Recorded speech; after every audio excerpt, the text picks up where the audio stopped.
ইউটিউবে কিভাবে ছাড়বেন, আপনি ইউটিউবে কিভাবে আপলোড করবেন এই ভিডিওতে দেখাবো। তো চলুন ভিডিওটা শুরু করি। সবার প্রথমে আপনার ফোনে ইউটিউব অ্যাপসটা ওপেন করে নেবেন, যেখানে আমরা ইউটিউবের ভিডিও দেখি। ইউটিউবটা এখানে আপনার ফোনে ওপেন হয়ে গেলে, ইউটিউব অ্যাপসটা ওপেন হয়ে গেলে এখানে একটা অপশন দেখতে পারবেন, দেখুন প্লাস আইকন, এটার উপরে একবার ক্লিক করবেন। এখানে আপনার ফোন গ্যালারি খুলে যাবে। আপনি যে ভিডিওটা ইউটিউবে আপলোড করতে চান সেই ভিডিওটা এখান থেকে সিলেক্ট করে নেবেন। তো আমি ভিডিওটা সিলেক্ট করে নিলাম। সিলেক্ট করার পরে এখানে নেক্সট অপশন পাবেন, এটার উপরে একবার ক্লিক করে দিবেন। এইখানে আপনার ভিডিওটা দেখতে পারবেন, আর এইখানে একটি টাইটেল দিতে হবে আপনার ভিডিওটা কি বিষয়ের উপরে। তো আমি একটি এখানে ভিডিও টাইটেল দিয়ে দিচ্ছি। আমি একটি এখানে ভিডিও টাইটেল দিয়ে দিলাম। আপনি ওইখানে আপনার যেটা বিষয়ের উপরে ভিডিও এখানে একটি টাইটেল দিয়ে দিবেন।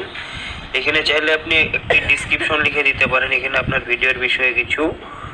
তার নিচে একটা অপশন দেখতে পারবেন পাবলিক, এটার উপরে যখন একবার ক্লিক করবেন, আপনি যদি ভিডিওটা সঙ্গে সঙ্গে ইউটিউবে পাবলিক করতে চান তাহলে এখানে পাবলিকে টিক করে রাখবেন। আর যদি চান না প্রাইভেট করে রাখবেন বা আনলিস্টেড করে রাখবেন, এখানে শিডিউলও করে রাখতে পারেন। তো আমি এখন পাবলিক করে রাখবো, ডাইরেক্ট পাবলিকে ক্লিক থাকবে এটা।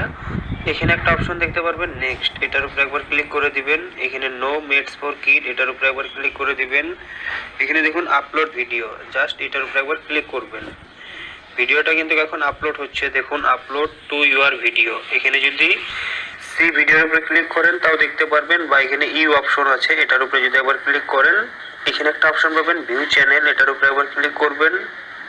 এইখানে দেখুন ভিডিওটা আপলোড হচ্ছে, এখন মাত্র 2% আপলোড হয়ে গেল। এখানে যখন 100% আপলোড হবে তখন এটা অটোমেটিক ইউটিউবে পাবলিক হয়ে যাবে। তো বন্ধুরা, ভিডিওটা ভালো লাগলে